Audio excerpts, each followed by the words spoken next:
Conclude the debate. Around 7 minutes, please, Minister. Thank you. Let me begin by thanking Gordon Lyndhurst for securing an opportunity to highlight the Korean War and for his scene-setting opening speech. As we've heard again tonight, the support for our veterans in this chamber is cross-party. We remember the hardships endured, the courage displayed in the face of adversity and the ultimate sacrifice made by many. Presiding Officer, over the past 4 years we've been commemorating the many centenaries linked to the Great War. But whilst this has focused attention on one specific major conflict, I think it has more generally raised awareness of others and recognised the dedication and determination of previous generations. It's important that we continue to remember those who served and lost their lives in all conflicts, not to glorify war, but to recognise the sacrifice made, in many cases, to protect the freedoms that we enjoy today. And tonight's debate has helped us do just that. Let me thank members for their contributions and perhaps explain to the veterans in the gallery that my ministerial colleague Fiona Hislop would have added her voice to those contributions, but for the fact that as a minister she's prevented from doing so.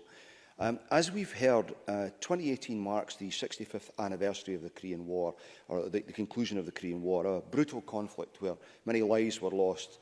As we've heard, approximately 1,100 UK lives, of which 236 were Scots.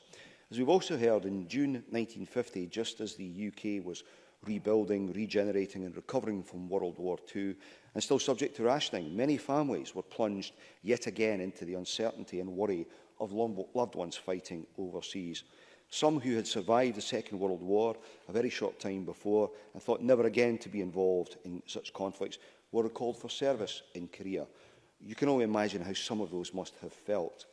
3 Scottish regiments served in Korea: the Argyll and Southern Highlanders, the King's Own Scottish Borderers and the Black Watch.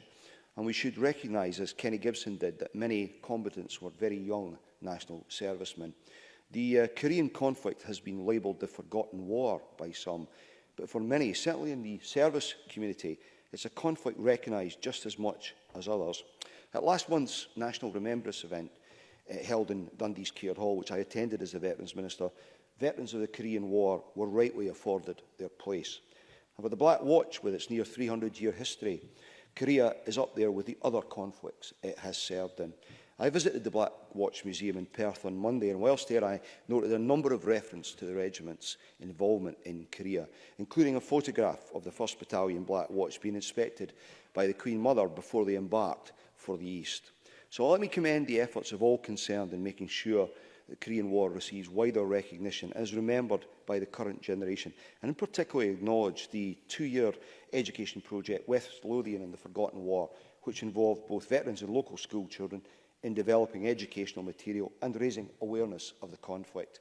It is essential that our young people today continue to be able to understand these parts of our history, for young people to learn directly from veterans of the conflict, many of whom would have been in their late teens in the 1950s. It's a unique experience, the significance of which should not be underestimated. Let me also recognise the Scottish Korean War Memorial Trust, Major Alan Cameron and his predecessor, the late Lieutenant Colonel Johnny Johnston, West Lothian Council, and previously the work of the Lothians and West of Scotland branch of the British Korean Veterans Association in establishing, promoting and maintaining the Scottish Korean War Memorial in the Bathgate Hills. All Scottish war dead are commemorated in the Scottish National War Memorial, including those Scots servicemen who served in the Korean War. But it's also fitting that such a striking memorial, a Korean-style wood and slate-crafted pagoda to all of those who fought in Korea, is sited in Scotland. And the unique nature of this commemoration is, of course, emphasised by the inclusion of the trees around the site to represent the total UK personnel killed in that war. Presiding Officer, I'm, of course, well aware of the Korean War Memorials Trust's ask for improved signage to the site, which has been noted by a number of members tonight.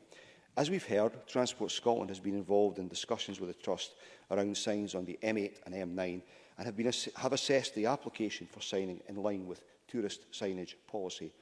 Members will appreciate that there needs to be a national policy in place for signs to ensure consistency and suitability of tourist signage on the trunk road network. In particular, the M8 and the M9 motorways are high-speed routes carrying large volumes of traffic. It's therefore necessary to ensure that signage is limited only to that which is essential to the continued safe operation of the routes. Unfortunately, the Korean War Memorial does not meet the strict eligibility criteria, which is why it has not been considered appropriate to sign from the M8 and M9 motorways in this case. This is particularly due to the criteria around visitor numbers to the site. However, I'm pleased that West Lothian Council has installed brown tourist signs directing visitors to the Korean War Memorial from its local... Yes? Elaine Smith. Thanks, Presiding Officer. I just want to clarify with the Minister that he said he talked about member numbers. So I just want to clarify that because there's not enough there's not enough visitor numbers, the signage can't go up. But obviously that's a chicken and egg situation, because if there was signage, then maybe there would be more visitors to the memorial. Graham Day. I think there's an issue around about... I accept the point that the member makes, and I'll perhaps deal with this as I close. As I said, I am pleased that West Lothian Council has installed the brown tourist signs on their roads network. And these signs were erected earlier this year, and I hope are now enabling improved visibility and access to this important memorial.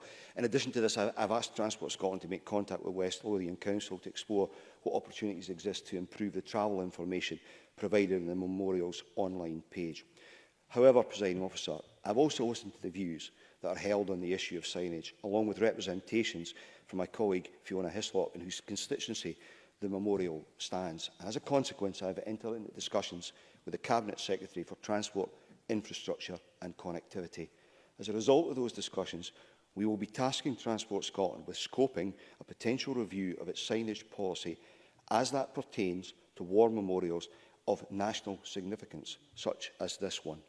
I would stress that should it proceed, it would only look at war memorials of national significance, and any changes made would have to be consistent with the other wider requirements of such signage. However, I hope this commitment will be seen for what it is, a demonstration of the respect this government holds for its veterans community and a genuine willingness to explore whether we can address concerns around signage in relation to the Korean War Memorial. Presiding Officer.